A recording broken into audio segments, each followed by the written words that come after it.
They don't have all the prejudices and the culture of Western Europe, which used to be tied up to the Catholic Church.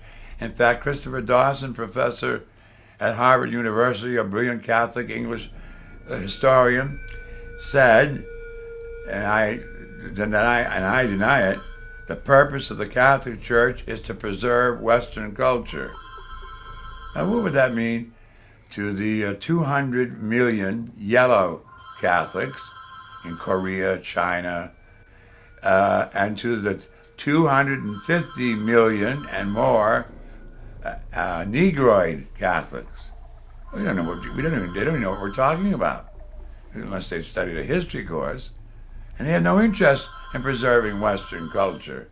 And by Western culture, I mean the continuity of the Sumerian, Egypto-Greco-Roman medieval culture, which every person, except some newly arrived Asians and a certain group of black people, have retained, in a minimal way, their continuity with their Negroid Weltanschauung, their outlook on life.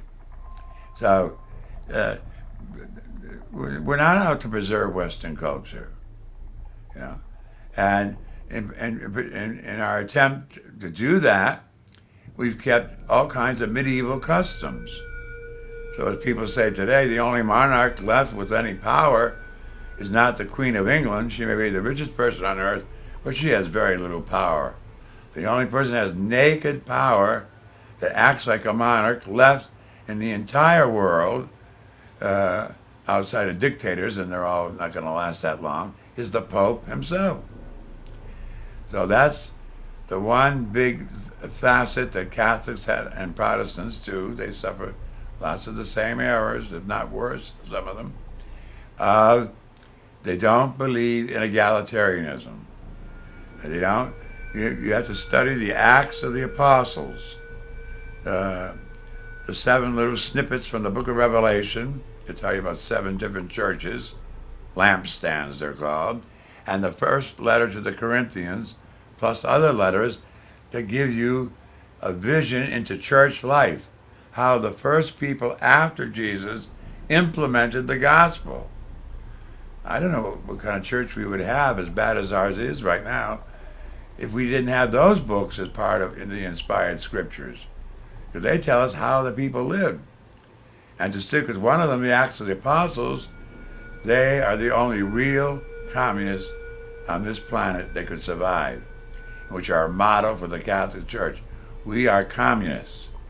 We are not atheistic communists, and not a government, ruthless government, trying to stamp out all previous cultures with all kinds of artificialities, but a communist government that we've experienced in the last 100 years. And remember, communism as a way of government only lasted 72 years. And it really did more harm than any czar before them. But why do we ever have Lenin and Stalin? And more importantly, from the thinking-based level, Marx and Engels and Feuerbach and Hegel and all those people. Well, because any jerk could figure out that the rich are getting richer and the poor are getting poorer, and then we have the wealthy people, the blue bloods. So we don't have blue bloods anymore, but even the king of a small country can't afford the limousine that President Bush rides around in, and all the bodyguards and all that.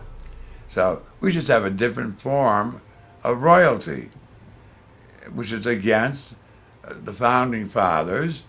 And for Christians in the church, there's no hierarchy. Everybody is equal until we get that principle. And of course you can see why, as I said before, the bishops, even the holiest of them and the best of them, not only didn't do anything about structure and governance,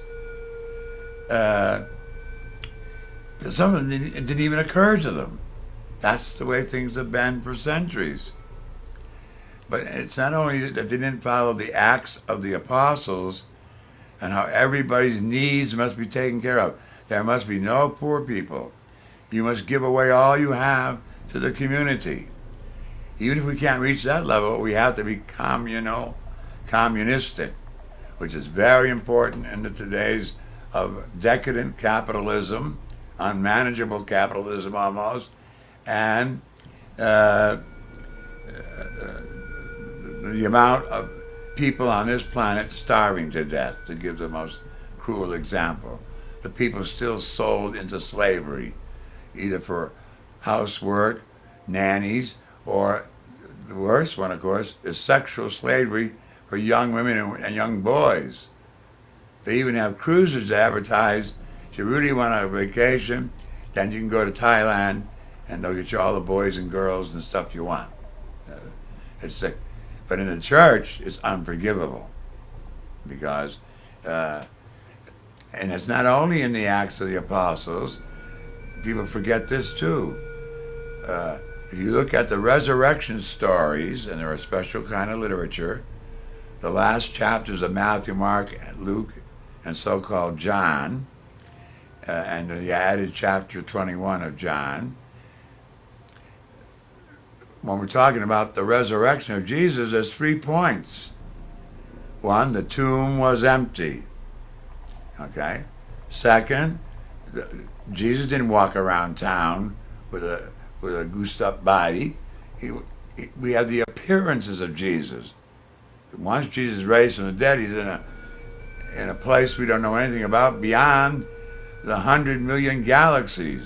He's in a transformed state that can appear, what we call theophanies, like the burning bush in Moses' time, or the dove descending from the sky and the clap of thunder and all that.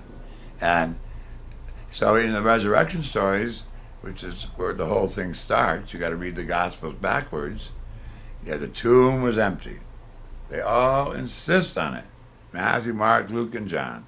Or better, the 4th Gospel. St. John did not write the 4th Gospel. The community of the beloved disciple wrote it. And then second, the appearances of Jesus. And what's the third thing? Who's going to run the church, as we began to call it? And that's where you have the Petrine privilege. Peter keeps saying, which has no direct connection with the resurrection, until we figured out it was the needs of the community. Jesus is risen. I believe that. He's appeared, not walked around town. He's appeared, transformed into a new state of existence person. And thirdly, how the church, you must go out and change and convert the whole world, and you need somebody to lead you. They got transliterated into bishops, priests, and deacons, but that won't wash anymore. The only thing we're absolutely sure is a special handing over of power to Peter. And that's called the Petrine trajectory. That's undeniable, and all mainline Protestants, with their knowledge of Scripture and our interrelationship, concede that today. Jesus did intend, by divine right, or whatever you want, to make Peter the leader. Did that make him the first bishop? No. When he got to Rome, and he was, of course, the leader of a community, who else could compete with that, with him? But he was not a bishop. But we make him the bishop of Rome. But there was no bishop of Rome because there were no bishops in the church. But there was, in the written scriptures of the church, the third part of the resurrection stories, which is, I'm appointing a leader that's going to keep you together, because that's the ultimate sign and the ultimate need of the church.